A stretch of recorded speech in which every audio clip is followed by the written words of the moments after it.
अगर आप बकरियां पालते हैं मतलब गोट फार्मिंग करते हैं और अपने फार्म को कामयाब और मुनाफा बख्श देखना चाहते हैं तो आप बिल्कुल सही जगह पर हैं। ये वीडियो शेड के मुतालिक है कि सस्ता और मज़बूत और बेहतरीन हवादार शेड किस तरह से बनाया जा सकता है।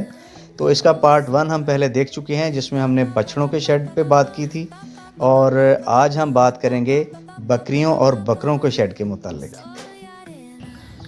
तो अब जी नेक्स्ट लेवल हमारा शुरू हो गया है बकरियों का शेड।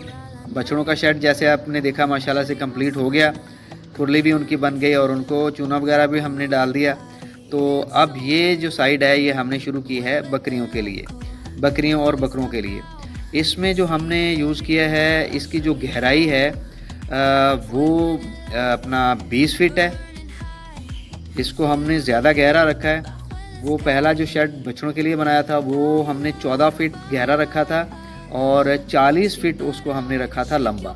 अब ये जो बकरों के लिए बन रहा है ये हमारा बन रहा है जी 40 फुट लंबा, ये भी 40 फीट है और इसकी जो गहराई है ये 20 फीट है।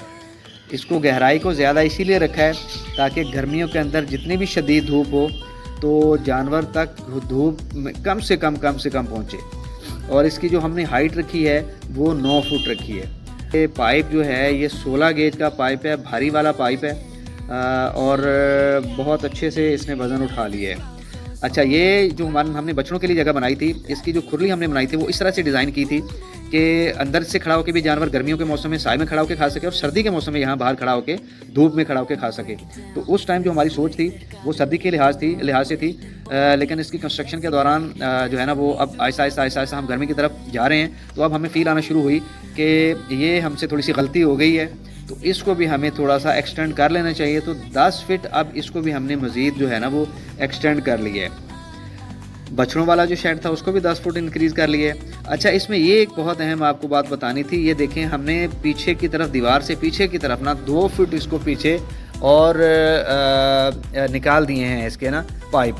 तो छत जो होगी वो हमारी मज़ीद 2 फुट पीछे की तरफ होगी ताकि जब बारिश वगैरह होगी तो उसका पानी किसी भी सूरत जो है ना वो अंदर शेड के अंदर नहीं आएगा।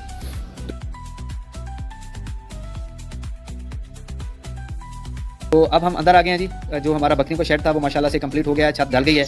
अब इसके फ्रंट पे जो ओपन स्पेस हमने छोड़ी है वो छोड़ी है 20 फीट। 20 फीट के ओपन स्पेस छोड़ने के बाद ये छोटी दीवार हमने की है 3 फीट की।